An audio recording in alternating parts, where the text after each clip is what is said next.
قرينا بقى في الفلافل اهي.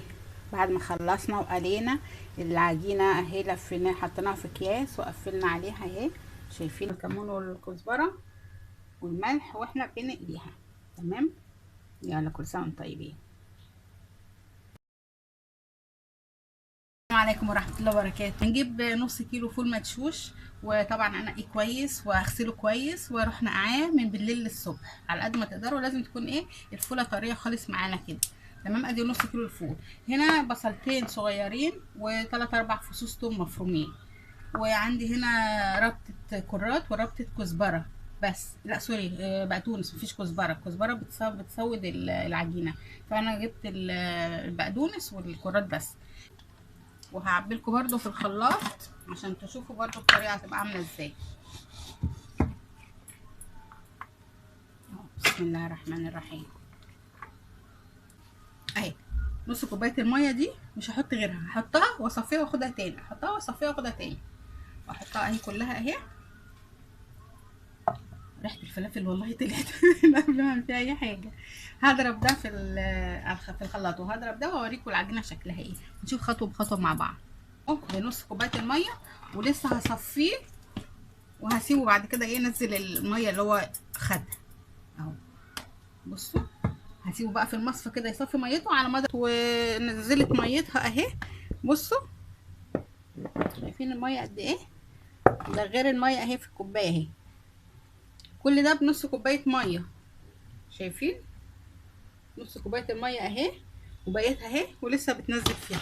يعني نص كوبايه الميه اللي انا حطيتها رجعت لي تاني. نيجي بقى مع بعض نشوف الزيت على النار واحنا هنقلي الفلافل، ونشوف بقى شكلها بقى عامل ازاي. احنا دلوقتي جبنا الفلافل اهي اللي انا هقليها دلوقتي قدامكم.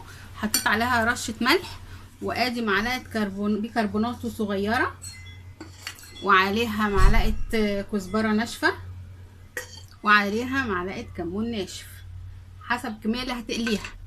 تمام اهي. وهقلبهم بقى مع بعض، واحط لها شويه ملح. طبعا نملح على حسب الرغبه، وندوق. نقلب وندوق. والزيت على النار اهو، سايباها زيت غزير اهو على نار حاميه عشان يبقى سخن. هقلب بقى الخليط بتاع الفلافل، وهنشوف بقى احنا بنقليها هتبقى عامله ازاي ان شاء الله. هتبقى في منتهى الجمال. بسم الله الرحمن الرحيم. يا رب تكونوا حطيتوا لايك. انا ملخومه عماله بعمل وانتوا ما حطيتوش اللايك، صح؟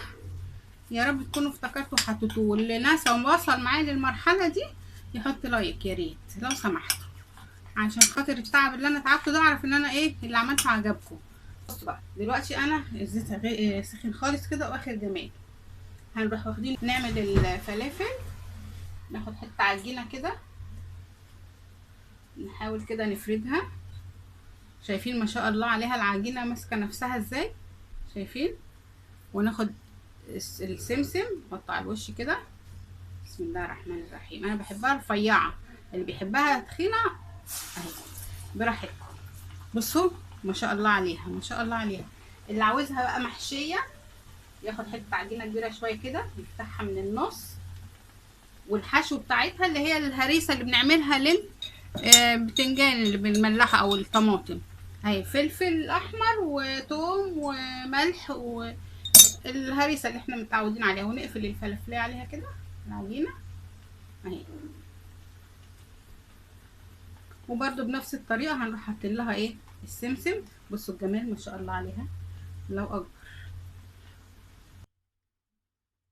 دي اللي هي ضربناها طبعا احنا ما بنحبهاش بالحشوه الحاميه، فانا هعملها كلها بالحشوه من غير حشوه. بس انا حبيت اوريكم لو انتوا عاوزين تحشوها عادي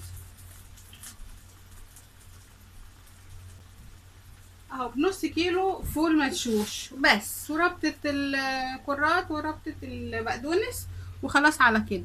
وعملت شويه فلافل قد كده بس بقى لي مظبوطه مظبوطه مظبوطه 100%. تعملي المقادير بالظبط والطريقه بالظبط استحاله هتبوظ منك. هتبص تلاقيها طلعت معاك مظبوطه 100% طالما المقادير من الاساس مظبوطه. اهم حاجه بتبقى المقادير.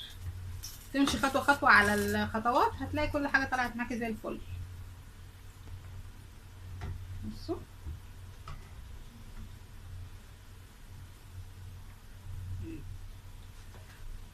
كفايه كده.